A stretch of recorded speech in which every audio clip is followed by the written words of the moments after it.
नमस्कार। आज हम बात करेंगे BA part third second question paper public administration, उसके फर्स्ट यूनिट का सेकंड टॉपिक लोक प्रशासन का क्षेत्र यानी कि स्कोप ऑफ पब्लिक एडमिनिस्ट्रेशन। विद्यार्थियों, लोक प्रशासन का क्षेत्र 4 दृष्टिकोण में इसका विभाजन किया गया है। पहला है व्यापक दृष्टिकोण, दूसरा है संकुचित दृष्टिकोण, तीसरा है पोस्ट कॉर्प दृष्टिकोण और चौथा है आधुनिक दृष्टिकोण। तो सबसे पहले हम बात करते हैं व्यापक दृष्टिकोण की।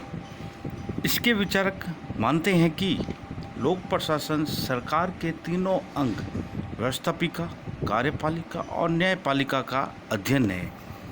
इसके अनुसार लोक प्रशासन के क्षेत्र में वे सब क्रियाएं आ जाती है जिनका उद्देश्य सार्वजनिक नीति को पूरा करना या क्रियान्वित करना होता है। कहने का मतलब है व्यापक दृष्टिकोण में सरकार के तीनों अंग कार्यपालिका, व्यवस्थापिका और न्यायपालिका का अध्ययन होता है और लोक प्रशासन के क्षेत्र में इनके क्षेत्र में जो सब क्रियाएं हैं वो भी आ जाती है जिनका उद्देश्य सार्वजनिक नीति को पूरा करना या क्रियान्वित करना होता है। इस विचारधारा के समर्थक मार्क्स, विलोबी और वाइट है। इसके बाद आता है दूसरा दृष्टिकोण जिसे कहते हैं संकुचित दृष्टिकोण। देखो विद्यार्थी, पहला दृष्टिकोण है व्यापक दृष्टिकोण, इसके अंतर्गत सरकार के तीनों अंग आ जाते हैं और वो तो हो गया व्यापक दृष्टिकोण। फिर दूसरा है संकुचित दृष्टिकोण। इसके दृष्टिकोण के अनुसार लोक प्रशासन का संबंध मात्र सरकार की कार्यपालिका शाखा से है, अर्थात मतलब लोक प्रशासन का संबंध सिर्फ कार्यपालिका से है। इसे कहते हैं संकुचित दृष्टिकोण। इस विचारधारा के समर्थकों के अनुसार मात्र प्रबंध की गतिविधियां, तकनीकें तथा पद्धतियां ही प्रशासन का अंग है। मीन्स मैनेजमेंट, उनकी तकनीकें और उनकी पद्धतियों का अध्ययन ही सिर्फ इसी दृष्टिकोण में होता है, जिसे हम कहते हैं संकुचित दृष्टिकोण। फिर इसमें साइमन कहता है कि लोक प्रशासन ऐसी क्रिया है जो कि केंद्र, राज्य तथा स्थानीय सरकारों की कार्यपालिका शाखा द्वारा संपन्न होती है। मतलब साइमन का कहने का मतलब केंद्र के स्तर पर केंद्रीय सरकार, राज्य स्तर पर राज्य सरकार और स्थानीय स्तर पर स्थानीय सरकार की कार्यपालिका जो है, जो कानूनों को क्रियान्वित करती है, उसका ही अध्ययन मात्र है। इसे कहते हैं संकुचित दृष्टिकोण। साइमन और लूथर गुलिक इस दृष्टिकोण के प्रबल समर्थक रहे हैं। अब आता है विद्यार्थियों तीसरा दृष्टिकोण जो सबसे महत्वपूर्ण है लोक प्रशासन के अंदर, पोस्ट कॉर्प दृष्टिकोण। पोस्ट कॉर्प दृष्टिकोण मतलब कंपटीशन के अंदर भी पोस्ट कॉर्प दृष्टिकोण के बारे में बहुत बार पूछा गया है, इसलिए यह लोक प्रशासन का सबसे महत्वपूर्ण विषय या महत्वपूर्ण दृष्टिकोणों में से एक है, जिसे पोस्ट कॉर्प दृष्टिकोण कहते हैं। यह विचारधारा लूथर गुलिक की देन है। मतलब पोस्ट कॉर्प दृष्टिकोण को प्रस्तुत करने वाले विचारक है लूथर गुलिक। पोस्ट कॉर्प शब्द अंग्रेजी के 7 शब्दों के प्रथम अक्षरों से मिलकर बना है। मतलब अंग्रेजी के 7 शब्द POSTCORP,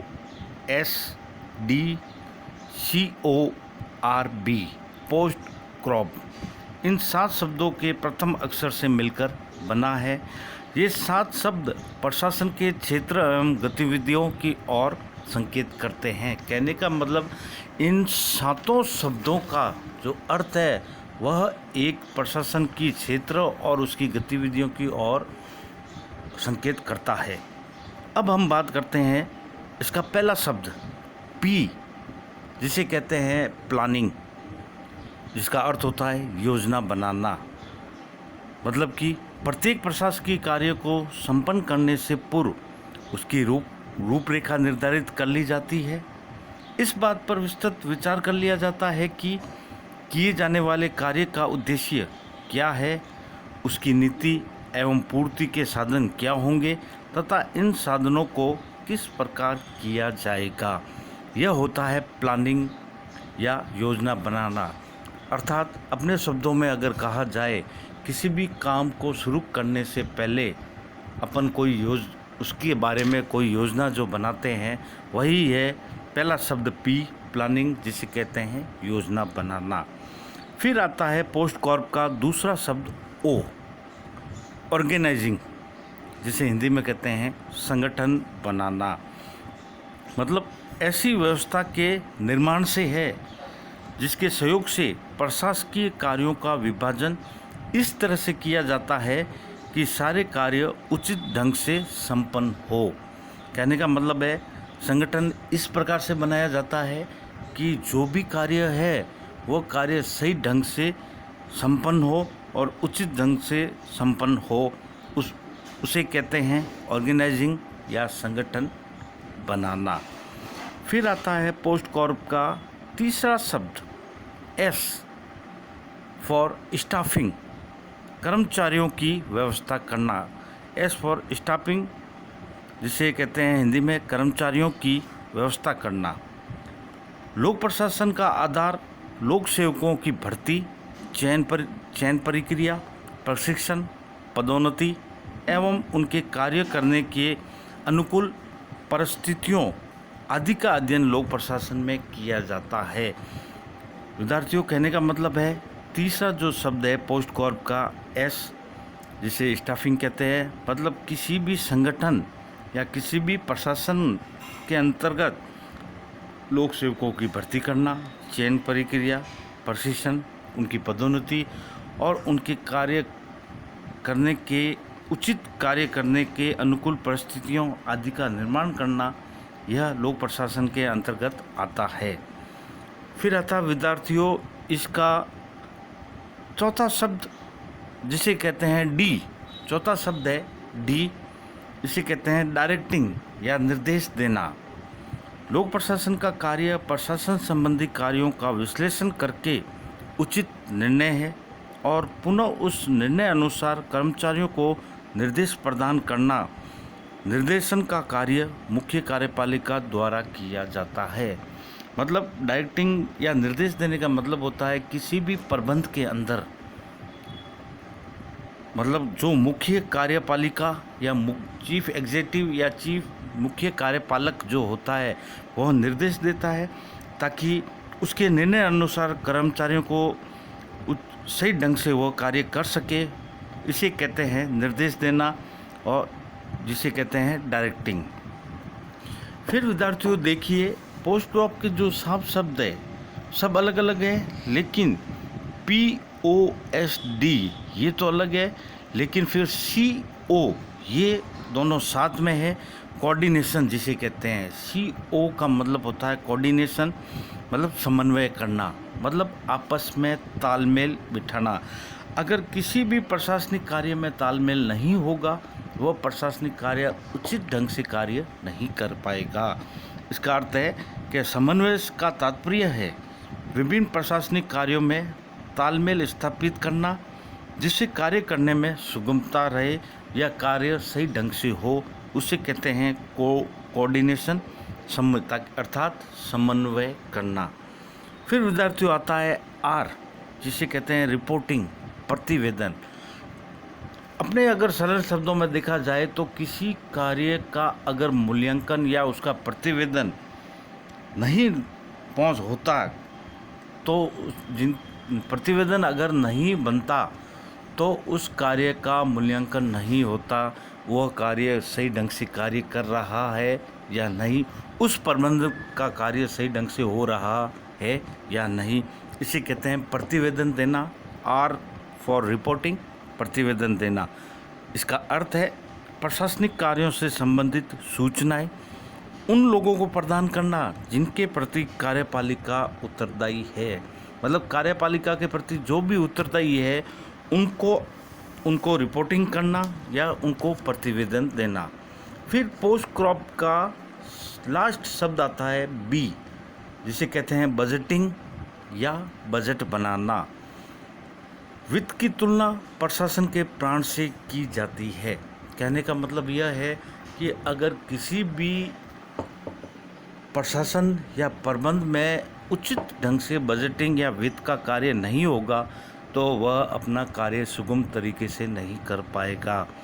कौटिल्य कहता है, सभी उद्यम वित्त पर निर्भर है, इसलिए कोषागार के प्रति सर्वाधिक ध्यान दिया जाना चाहिए। इसलिए बजट बनाना और बजटिंग करना बहुत ज़रूरी होता है। तो विद्यार्थियों, यह हो गया अपने लोक प्रशासन के क्षेत्र का तीसरा जो है महत्वपूर्ण दृष्टिकोण, जिसे हम कहते हैं पोस्ट क्रॉप दृष्टिकोण। फिर आता है लास्ट, आधुनिक दृष्टिकोण। इस दृष्टिकोण में प्रशासन के बाह्य परिप्रेक्ष्य से अलग करके नहीं देखा जाता। इसके अंतर्गत इसके आंतरिक एवं बाहरी स्वरूप एवं कारकों के अध्ययन पर भी समुचित ध्यान दिया जाता है। कहने का मतलब सिर्फ आधुनिक दृष्टिकोण जो है वह एक विस्तृत है। वह लोक प्रशासन के बाहरी परिप्रेक्ष्य और आंतरिक और बाहरी स्वरूप एवं कारकों पर अध्ययन भी ध्यान देता है। पिछले कुछ वर्षों में लोक प्रशासन के विचारकों ने इसे संकीर्णता और अधूरेपन के दायरे से निकालकर इसे अधिक व्यापक और सामयिक बनाने का प्रयास किया है। राज्य की कार्यक्षेत्र के बढ़ने के साथ साथ लोक प्रशासन का क्षेत्र भी बढ़ता चला गया है। आधुनिक दृष्टिकोण के अनुसार लोक प्रशासन के प्रत्येक कार्य कहने का मतलब लोकहित के जो प्रत्येक कार्य है वह लोक प्रशासन ही है। और वर्तमान में आधुनिक दृष्टिकोण के अनुसार लोक प्रशासन के अंतर्गत बहुत से कार्य किए जाते हैं, जैसे सामान्य प्रशासन, संगठन, सेवी वर्ग, बजट तथा वित्त, पद्धति या तथा प्रक्रिया, साधन सामग्री और पूर्ति, प्रशासकीय उत्तरदायित्व, मानवीय तत्व, उद्देश्य, नीति नियोजन, निर्णय, समन्वय, पर्यवेक्षण, गृह नीति, विदेश नीति, सामाजिक सुरक्षा आदि जो है यह आधुनिक दृष्टिकोण के अंतर्गत आते हैं। आधुनिक दृष्टिकोण कहने का मतलब वर्तमान समय में राज्य के कार्य क्षेत्र जो बढ़ गया है, उन कार्य क्षेत्र के बढ़ने के फलस्वरूप जो भी राज्य के कार्य होते हैं उन सभी कार्यों का भी अध्ययन आधुनिक दृष्टिकोण के अंतर्गत किया जाता है। तो विद्यार्थियों, यह है आपके लोक प्रशासन का क्षेत्र जो 4 दृष्टिकोणों में विभाजित है। व्यापक, संकुचित व्यापक दृष्टिकोण जो सरकार के किसी भी प्रकार के सरकार के सारे अंगों का अध्ययन करता है। संकुचित दृष्टिकोण खाली एग्जीक्यूटिव कमेटी या कार्यपालिका से संबंधित है, कार्यपालिका का ही अध्ययन करता है। फिर आता है तीसरा पोस्ट कॉर्प दृष्टिकोण जो पूरी योजना से लेकर संगठन बनाना, कर्मचारियों की व्याख्या करना, निर्देश देना और समन्वय करना, प्रतिवेदन देना और बजट निर्माण करना तक का सारा कार्य पोस्ट कॉर्प दृष्टिकोण के अंदर आता है।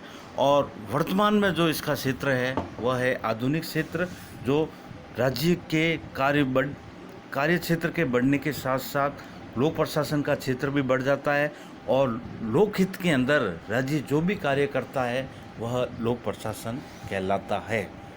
धन्यवाद।